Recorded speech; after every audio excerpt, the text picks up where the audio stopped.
I started going down this rabbit hole of thinking about what is money when I realized that I was in essence going to lose my company.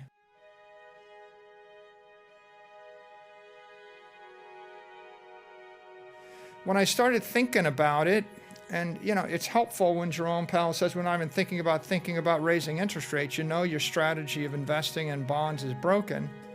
When I started thinking about it, what I realized is money is energy.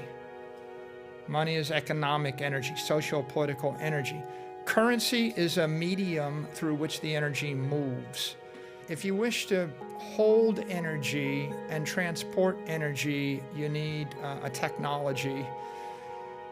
We're not using gold anymore. When we use gold, as I pointed out, it's expensive and it's cumbersome. Currencies don't work. The US dollar is the strongest currency in the world, but is losing 15 to 20% of its value a year. The peso is losing 40 to 50% of its value a year. The bolivar is losing 100%, 95, 98% of its value a year. Well, money in the last 30 years became the S&P index.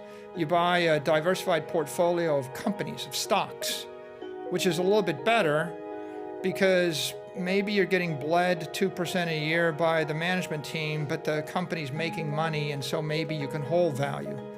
It turns out that the money's losing about 10% of its value a year, and the S&P index is going up about 10% a year. And you look at that for 100 years, and there's a very interesting correlation there.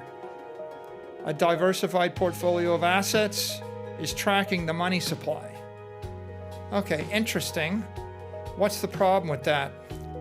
Well, the problem with holding stocks as a store of value is if the stock goes up by a factor of 10, there's a management team that has a fiduciary obligation to issue more stock. There's a temptation to issue stock.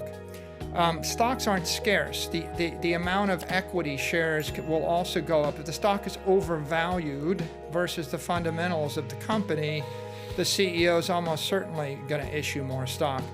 And so that's one problem. The second problem is stocks have political nexus. They have management teams. They're in countries. They can be unionized. I can put a tariff on the product. I've got a competitor. What if the CEO goes bonkers? All sorts of interesting problems. What if the company gets expropriated by the government, or the jurisdiction it operates within?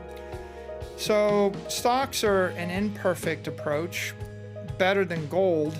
The other approach is buy a bunch of buildings in New York City, buy scarce desirable real estate in Miami, Los Angeles, London.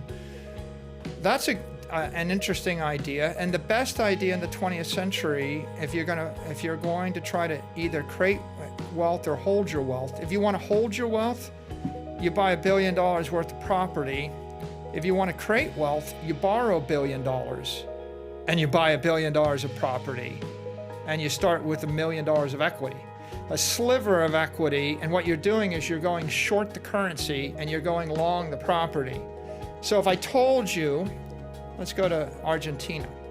If I told you in Argentina the peso is going to go from 1 peso to the dollar, to 5 pesos to the dollar, to 10 pesos to the dollar, to 20 pesos to the dollar, to 40, to 80, to 100, the black market rate right now is 210 pesos to the dollar. If I told you it was going to collapse from 1 to 220, and you had 20 years of notice, what's your best strategy? Take your million pesos, convert it to dollars, and you're going to have 220 million pesos in 20 years. You're going to look rich. Better strategy is borrow 1 million pesos, convert it to dollars. Wow. Best strategy would be mortgage your entire company in pesos, sell equity in your company in pesos, convert it all to dollars, and then get the dollars out of the country. Wouldn't it be great if I could buy a virtual building in Argentina using borrowed pesos, and then what if I could spirit the building out of the country and rent it to people in London or New York City? That's what Bitcoin is. Bitcoin is digital property that you can teleport anywhere in space instantly. And it's also perfected property with the lowest maintenance cost. So if I could buy $1 billion worth of property and it was in cyberspace, And if you couldn't make any more of it, if I capped it at 21 million city blocks in cyberspace, and if I could hold it for 1,000 years, I might have a better idea than buying a city block in Manhattan or a building in London or even a company. Because real estate developers are going to create more buildings, gold miners are going to create more gold, mayors are going to pass a property tax, and they're going to put some kind of enjoinder or some kind of restriction on your rents, rent control your building. Something, acts of God are going to create earthquakes and floods and lightning strikes. And none of that stuff's happening in cyberspace. I can hold possession of $1 billion of Bitcoin in my head, just holding a password or a set of private keys. That's a pretty big idea. Maybe the first time in the history of the human race that you can actually take possession of your wealth and take it to the grave with you, or take it anywhere else on earth with you. And even if I put a gun to your head, the most I can do is kill you. I can't take it. Mm-hmm. And this is a very interesting idea. Every other form of property in the history of the human race, I pull the gun, I get it all. Right? My incentive is to violence. With Bitcoin, I pull the trigger, I get none of it. So the incentive is the negotiation. I'd rather have half. Bitcoin is a bank in cyberspace run by incorruptible software.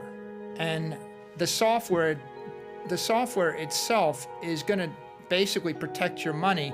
The problem with software is I don't trust the computer it's on. If it's on a single phone, I can seize the phone and reprogram the software. So if I came up with a bank that was run by software, how do I prevent any human being from corrupting it? The thing that makes it incorruptible is I release thousands, tens of thousands, or hundreds of thousands of identical copies in cyberspace, and it's self-replicating. And all of the copies keep track of each other, and when one of them is corrupted, it gets kicked off the network. So you could think of it as I released a life form, plankton, or a virus, and I let it go, or a swarm. Now, you're a part of the swarm, I shoot you, it doesn't help. You have the genetic code. I shoot you, it doesn't help. I obliterate all of, the algae in the Atlantic. Won't stop it. I eliminate all of the bacteria in your body. Won't stop it, right? It's a virus. It's going to keep spreading. And the beauty of the system is it's in essence this chain reaction in cyberspace, and the only purpose of the chain reaction is to protect the integrity of the network. There will never be more than 21 million Bitcoin.